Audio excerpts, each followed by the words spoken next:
नमस्कार। मैं Dhananjay Kumar the public India में आपका स्वागत है। आज से संसद का सत्र शुरू हो रहा है। 1 महीना तक चलेगा और सबकी निगाह इस बात पर है कि ऑपरेशन सिंदूर को लेकर के जो मोदी जी ने धमाल किया था, या कहिए पूरी दुनिया में हंगामा किया कि ऑपरेशन सिंदूर मिट्टी में मिला देंगे आतंकवादियों को वगैरह वगैरह। फिर सीज फायर कर दिया।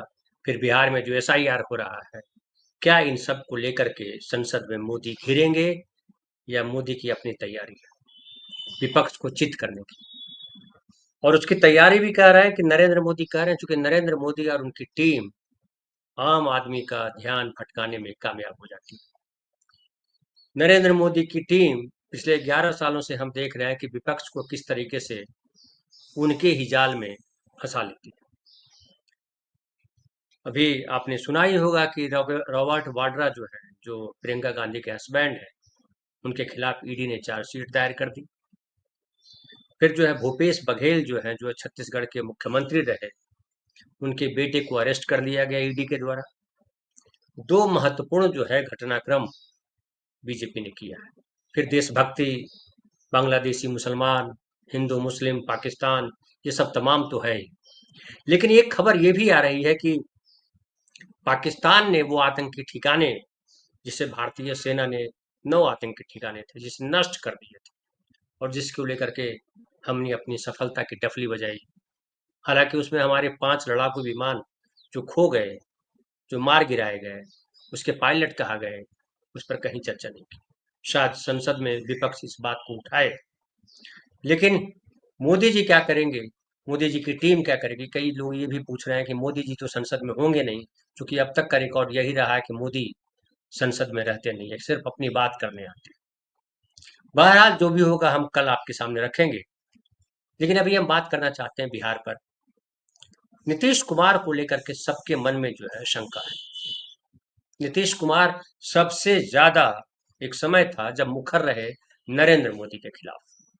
आप याद कीजिए कि जब 2013 में यह तय हुआ कि नरेंद्र मोदी बीजेपी की तरफ से नेता होंगे और लोकसभा का चुनाव उनके नेतृत्व में लड़ा जाएगा, अडवाणी जी को किनारे कर दिया गया है, तो सबसे पहला जो है विरोध का बुगुल नीतीश कुमार ने फूंका था। नीतीश कुमार ने ऐलान किया कि हम जो है इस गठबंधन को तोड़ रहे हैं, छोड़ रहे हैं, और जो गठबंधन की सरकार थी बिहार में उससे अलग हो गए। बाद में कांग्रेस और आरजेडी ने, सीपीआई-एमएल, इन पार्टियों ने समर्थन किया और नीतीश कुमार की सरकार चलती रही। उसके बाद 2014 का चुनाव आया और 2014 के चुनाव में अकेले नीतीश कुमार मोदी के खिलाफ खड़े रहे। हालांकि मोदी को ही उसमें जीत मिली, नीतीश कुमार 2 ही सीट पर रहे। उसके बाद फिर जो है 2015 का चुनाव, विधानसभा चुनाव हुआ, जिसमें नीतीश कुमार आरजेडी के साथ चुनाव लड़ा उन्होंने, और भारी बहुमत मिला नीतीश कुमार को। लेकिन कुछ समय बाद 2017 में फिर नीतीश कुमार चले गए मोदी जी के साथ, और वहां से नीतीश कुमार की छवि खराब होने लगी। लेकिन फिर भी ऐसा लगता रहा कि नीतीश कुमार चूंकि इस तरीके के नेता हैं जहां किसी के दबाव को बर्दाश्त नहीं करते हैं, तो लालू प्रसाद यादव जी की पार्टी के लोगों ने उन पर दबाव बनाया कि तेजस्वी यादव को मुख्यमंत्री बनाया जाए, इसलिए वो वापस बीजेपी में आ गए। फिर उसके बाद 2019 का चुनाव दोनों ने साथ लड़ा, नरेंद्र मोदी जी ने और नीतीश कुमार ने। उसके बाद कहा गया कि दोनों में सुलह हो गई, और यहाँ तक हुआ कि जो बीजेपी ने अपनी जीती हुई सीटें नीतीश कुमार के लिए छोड़ दी। लगभग मुझे याद आ रहा है कि 23 सीटों पर बीजेपी जीती थी 2014 में। 2019 में जब चुनाव हुआ तो 17-17 सीटों पर दोनों लड़े। उसके बाद फिर जो है 2020 का विधानसभा चुनाव हुआ, जिसमें नीतीश कुमार को भारी धोखा दिया गया बीजेपी की तरफ से। चिराग पासवान मोदी जी के हनुमान बने, और नीतीश जी की लंका कहिए या जो कहिए, नीतीश जी के महल में आग लगा दी।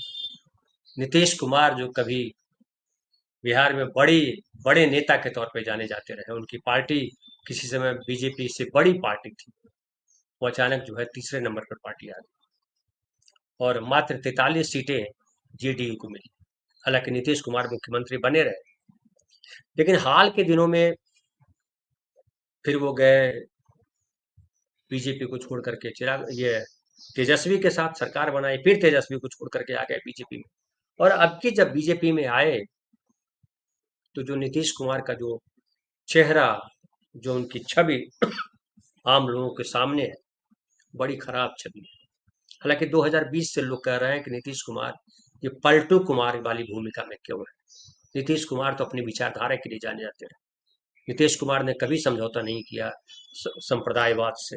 नीतीश कुमार ने कभी समझौता नहीं किया जातिवाद से।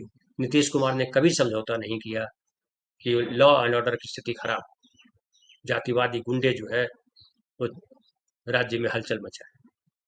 तो लगातार वो करप्शन के खिलाफ, लगातार वो संप्रदायवाद के खिलाफ, लगातार वो अपराध के खिलाफ लड़ते रहे।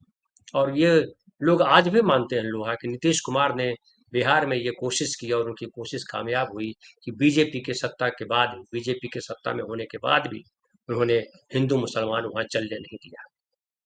हालांकि इस बार वक्फ बोर्ड पर उन्होंने साथ दिया बीजेपी का। इस बात को लेकर के बड़ी आलोचना हुई। और अब जिस तरह से पूरी की पूरी बीजेपी, ऐसा लग रहा है कि जनता दल यू बीजेपी में समाहित हो गई है। जनता दल यू अलग है, लेकिन ऐसा लग रहा है कि उनके नेता भी जो भाषा बोल रहे हैं, जो संसद में भाषण कर रहे हैं, उससे लग रहा है कि वो बीजेपी की बात बोल रहे हैं, बीजेपी के मन की बात कह रहे हैं। और जेडीयू की विचारधारा जो थी, जो नीतीश कुमार ने खड़े की थी, वो खत्म कर दी। नीतीश कुमार की इस बात के लिए भी तारीफ होती थी कि नीतीश कुमार ऐसे नेता हैं जो अपने परिवार को आगे आने नहीं दिया, परिवारवाद नहीं चलने दिया, और अपनी पार्टी के दूसरे नेताओं को भी परिवारवाद में शामिल नहीं होने दिया। जिस किसी ने भी अपने परिवार के लिए बात की, नीतीश कुमार ने उसको किनारे लगाया। लेकिन 2020 के बाद लगातार जिस तरह से नीतीश कुमार की छवि बिगड़ती चली गई, लोग भौचक। जो नीतीश कुमार के शासन को देख करके खुश थे, नीतीश कुमार की तारीफ करते थे, नीतीश कुमार के जो वोटर हैं वो भी परेशान हैं कि नीतीश कुमार अपनी हद क्यों करवा रहे हैं। नीतीश कुमार की जो छवि बनी थी बिहार के राजनीति में, भारत की राजनीति में, वो एक अलग छवि थी। आप याद कीजिए, जब इंडिया गठबंधन की शुरुआत हुई थी, बड़ी तारीफ हुई थी नीतीश कुमार की कि विपक्ष जो मोदी जी के खिलाफ, एनडीए के खिलाफ खड़ा नहीं हो पा रहा है, उसको नीतीश कुमार ने खड़ा कर दिया। फिर जिस तरह से वहां जाति गणना हुई बिहार में और आरक्षण को लेकर के जिस तरह से मुहिम छिड़ी, लगा कि कुछ अलग होने वाला है। लेकिन फिर नीतीश कुमार इंडिया गठबंधन छोड़ करके वापस जेडीयू जब आ गए एनडीए में, तो सब भूल गए। और जितना कुछ उन्होंने अर्जित किया था, ऐसा लग रहा है कि सब पर उन्होंने खुद कीचड़ डाल दिया। उसको कहते हैं अपने पैरों में कुल्हाड़ी मारना। अपने पैरों में नहीं, अपने गले पे कुल्हाड़ी मार दी नीतीश कुमार ने, ये उनके समर्थकों का भी कहना है। हालांकि जो सर्वे आया उसमें ये आया कि अभी भी नीतीश कुमार के कामकाज से बिहार के लगभग 56-58% लोग संतुष्ट हैं। अभी भी वो पकड़ दिखाई पड़ती है कि जो अपराधी है वो भले अपराध करते, लेकिन वो पकड़े जाते हैं। वहां हिंदू मुसलमान अभी भी नहीं चल पा रहा। लेकिन जिस तरीके से बीजेपी की हाँ में हाँ मिला रहे हैं, जिस तरह से नीतीश कुमार मोदी की जय जयकार करवा रहे हैं, अभी जो गए हुए थे नरेंद्र मोदी मोतिहारी, उसमें भी पूरी भीड़ से कहा उठ के खड़े हो जाओ और सब लोग नमन करो नरेंद्र मोदी जी का। तो जिस तरह से नरेंद्र मोदी के सामने घुटने पे आ गए, वो किसी को पच नहीं रहा। और सबको लग रहा है कि ये क्या हो रहा है, क्यों हो रहा है। नीतीश कुमार की क्या कोई कमजोर नस है जिसको नरेंद्र मोदी दबा रहे हैं, या नीतीश कुमार ऐसा क्यों कर रहे हैं। ऐसा भी नहीं है कि उन्होंने अपने बेटे को आगे किया है, अपने बेटे का भविष्य बनाना चाहते हैं, ये भी नहीं है। हालांकि कई लोग कह रहे हैं कि निशांत कुमार आगे राजनीति में आएंगे और उनको डिप्टी चीफ मिनिस्टर बनाया जा सकता है। जनता दल यू के कुछ नेता भी चाह रहे हैं कि निशांत कुमार राजनीति में आए ताकि उनकी पूछ पकड़ के राजनीति में बने रहे। लेकिन नीतीश कुमार ने अब तक अनाउंस नहीं किया है, अब तक ऐसा नहीं जताया है जिससे लगे कि निशांत कुमार पॉलिटिक्स में आने वाले हैं। लेकिन जो भद पिट रही है नीतीश कुमार की, उस पर नीतीश कुमार चुप क्यों है, ये सबके लिए आश्चर्य का विषय है। जो उनके साथी रहे उनके लिए भी, और जो उनके दुश्मन रहे उनके लिए भी। हालांकि बिहार में माना जाता है कि नीतीश कुमार का कोई दुश्मन नहीं, वो जिस पार्टी के साथ जाना चाहें जा सकते हैं। अभी भी अगर वो महागठबंधन में आना चाहे तो उनका स्वागत कर दिया जाए। आपको याद होगा अमित शाह जी ने 2024 का जो चुनाव हुआ उसके पहले उन्होंने कहा था कि नीतीश कुमार के लिए सारे दरवाजे बंद, और अचानक पता चला कि नीतीश कुमार बीजेपी के साथ चुनाव लड़ रहे हैं और फिर 12 सीटें उनको दी गई। 12 सीटों पर जीत करके आए, 16 सीट पर लड़े, 17 सीट पर बीजेपी लड़े। तो नीतीश कुमार ने अपनी लगातार अपनी इम्पोर्टेंस साबित की, उन्होंने अच्छे काम किए, चाहे महिलाओं के लिए हो, चाहे और दूसरे इंफ्रास्ट्रक्चर के मुद्दे पर हो, चाहे बिजली के लिए उन्होंने जिस तरह से काम किया। बिहार में प्रचुर मात्रा में बिजली अभी है, पटना राजधानी हो चाहे सुदूर गांव हो, वहां बिजली, सड़कों का जाल बिछा, तमाम चीजें हुई। प्रशासन पर बड़ा कंट्रोल रहा कि लॉ एंड ऑर्डर जो है ठीक रहे। लेकिन बावजूद इसके नीतीश कुमार जिस तरह से डिमेंशिया के शिकार बताए जाते हैं, जिस तरह से उनके बारे में बीजेपी के नेता बोलते हैं, या जिस तरह से मीडिया में उनकी चर्चा है, उसको लेकर के लोग परेशान हैं। पता नहीं नीतीश कुमार परेशान है या नहीं। हालांकि मैंने उनके नजदीकी नेताओं से भी बात करने की कोशिश की, बात की, लोग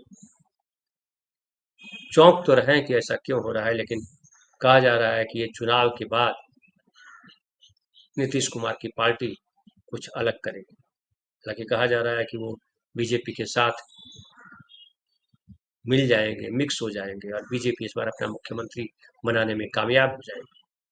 लेकिन अब ये कुछ कहना आसान नहीं।